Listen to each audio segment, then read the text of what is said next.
मध्य प्रचार रे घनौची युद्ध इस्राएल को चेतावनी देला ईरान कहिला पलटा जवाब देले भयंकर हेबा परिणाम। इस्राएल उपरे 300 रु अधिक क्षेपणास्त्र माड़ करिबा परे लक्ष्य पूरण होइतिबा कहिछि ईरान।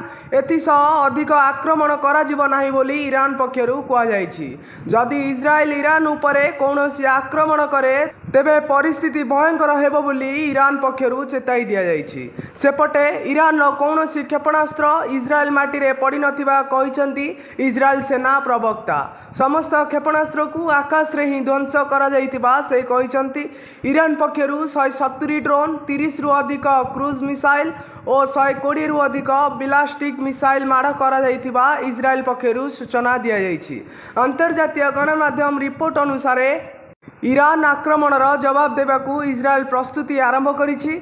ईरान प्रथम थर पाई निज माटीरू इस्राएल उपरे आक्रमण करिछि, तेणु एहार दृढ़ जवाब देबाकू बड़ योजना चलाइछि इस्राएल।